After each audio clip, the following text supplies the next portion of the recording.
Kisah Sang Kuryang. Asal-usul Tangkuban Perahu. Dahulu kala di Jawa Barat terdapat sebuah kerajaan yang dipimpin oleh raja bernama Sumbing Perbangkara. Ia mempunyai seorang putri manis bernama Dayang Sumbi. Ayah, aku mau mangga. Tapi nak, kita tadi sudah beli durian di tempat sebelumnya. Aku maunya mangga. Dayang Sumbi kecil sangat dimanja. Semua permintaannya harus selalu dituruti. Meskipun demikian, raja tetap sayang kepadanya. Mangganya 1 kilo, Pak. Baik, Baginda Raja. Seiring berjalannya waktu, Dayang Sumbi tumbuh menjadi gadis cantik. Kecantikannya ini membuat para pangeran dan raja-raja bertengkar untuk memperebutkan dirinya. Demi menghindari pertengkaran antara pangeran dan raja-raja, Dayang Sumbi akhirnya menyendiri ke sebuah pondok di tepi hutan. Di pondok itu, Dayang Sumbi gemar menenun.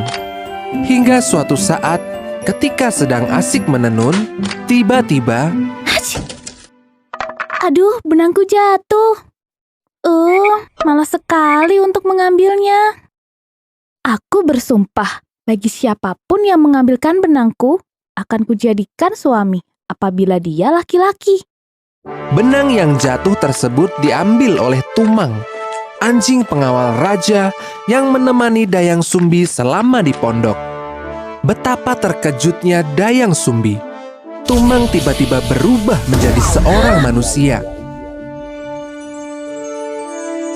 Ia menceritakan bahwa sebenarnya dia adalah jelmaan seorang dewa. Ia akan berubah ke wujud manusia ketika bulan purnama. Sesuai janjinya, Dayang Sumbi akhirnya menikahi Tumang. Mereka pun mempunyai anak yang diberi nama Sang Kuryang. Dayang Sumbi masih merahasiakan kepada Sang Kuryang kecil jika Tumang sebenarnya adalah ayahnya. Seperti kakeknya, Sang Kuryang mempunyai kegemaran berburu di hutan. Ia selalu ditemani oleh Tumang ketika berburu. Dah, Ibu. Aku berburu dulu. Hati-hati, nak. Nah, Tumang, kita akan berburu rusa yang besar untuk makan malam kita nanti bersama Ibu. Menjelang siang, Sang Kuryang belum melihat rusa seekor pun. Sang Kuryang merasa sedikit putus asa. Kenapa tidak ada seekor rusa pun hari ini? Tiba-tiba, Babi rusa, itu bisa jadi menu makanan kita nanti malam. Tumang, cepat kejar babi rusa itu. namun Tumang hanya diam saja. Ia tidak mau mengejar babi rusa itu. Babi rusa itu berlari masuk hutan. Makan malamku. Tumang tidak mau mengejar babi rusa itu karena dia tahu bahwa babi rusa itu merupakan jelmaan dewi seperti dirinya bernama Wayung Hyang. Ini semua salahmu. Gara-gara kamu, kita tidak bisa makan malam daging. Gelap mata, Sang Kuryang tiba-tiba mengambil anak panahnya. Dilepaskannya anak panah itu dari busuknya, mengarah ke badan Tumang. Maafkan aku, Tumang. Tapi aku sudah berjanji pada Ibu untuk membawa daging.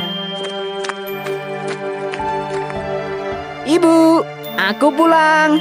Oh, Sang Kuryang, kau dapat daging buruanmu?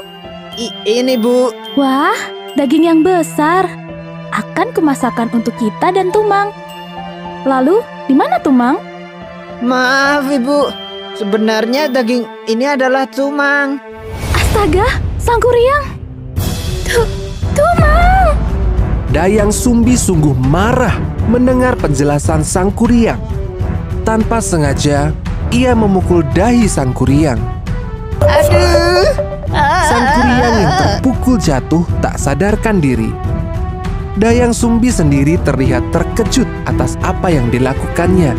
Dengan berlinang air mata, ia pun keluar rumah meninggalkan sang kuryang. Pelariannya terhenti di sebuah gua. Di dalam gua, Dayang Sumbi bersemedi. Sang dewa menganugerahkan kecantikan yang abadi. Ia akan selalu terlihat awet muda. Sementara itu, di pondok sang kuryang siuman dari pingsannya. Ketika terbangun, ia tidak menemukan ibunya dimanapun. Ia pun pergi meninggalkan rumah karena kecewa kepada sang ibu yang lebih menyayangi Tumang daripada dirinya. Hingga akhirnya ia bertemu dengan seorang pertapa sakti. Sang kuryang pun berguru kepadanya. Waktu terus bergulir. Pagi menjadi siang, siang menjadi sore, dan sore menjadi malam. Sang kuryang kecil kini telah berubah menjadi sesosok pemuda yang gagah. Siapa gadis yang sedang memetik buah itu? Tanpa sengaja, ia dipertemukan kembali dengan ibunya. Namun, keduanya tak saling mengenali. Hai gadis cantik, bisakah aku membantumu? Terima kasih pemuda. Demikianlah Dayang Sumbi dan sang kuryang kembali bertemu dan akhirnya saling menyukai. Jeruk yang cantik, secantik yang memetik. Kau bisa saja. Bisakah kita istirahat sebentar? Bagaimana kalau di bawah pohon itu? Sang kuryang benar-benar jatuh hati kepada Dayang Sumbi. Ia pun meminta agar Dayang Sumbi mau menikah dengannya. Dan hari ini, sang kuryang berniat untuk bertanya sekali lagi. Wahai Dayang Sumbi, kapankah kau mau menerima lamaranku? Dayang Sumbi bersedia menikah dengan sang kuryang. Saat hendak menjawab lamaran sang kuryang, Dayang Sumbi dikejutkan oleh bekas luka yang ada di dahi sang kuryang. Bekas luka itu. Kau? Kita tidak bisa menikah. Kita tidak bisa hidup bersama. Kenapa? Itu karena kau sebenarnya adalah anakku. Kau bercanda. Mana mungkin? Itu terlihat dari bekas luka di dahimu. Itu luka yang dulu aku buat. Aku tidak percaya. Bagaimanapun juga, aku akan menikah denganmu. Kau sungguh keras kepala. Baiklah, jika kau benar-benar ingin menikahiku, aku punya 2 permintaan. Buatkan aku sebuah kapal besar dan sebuah bendungan dalam waktu 1 malam. Baiklah, aku akan mewujudkan keinginanmu. Tanpa diketahui Dayang Sumbi, sang kuryang yang sakti mampu memanggil jin untuk mewujudkan permintaan Dayang Sumbi. Ia memerintahkan para jin untuk membangun kapal dan membangun waduk malam itu juga. Malamnya, Dayang Sumbi yang penasaran memeriksa kerja sang kuryang. Betapa terkejutnya ia mengetahui sang kuryang hampir selesai. Ia segera berdoa kepada dewa untuk menggagalkan pekerjaan sang kuryang karena ia tidak mau menikahi anaknya sendiri. Doa Dayang Sumbi dikabulkan. Malam itu tiba-tiba berjalan sangat cepat. Matahari tiba-tiba menyingsing. Para jin kabur meninggalkan kapal yang belum selesai. Kau tidak bisa memenuhi permintaanku. Kita tidak bakal menikah. Tidak! Sang kuryang yang marah menendang kapal buatannya. Kapal besar itu pun terbalik tertelungkup. Semakin lama, kapal itu tertutup oleh tanah dan berubah menjadi gunung. Gunung itu kini dikenal sebagai Gunung Tangkuban Perahu, yang berarti perahu tertelungkup.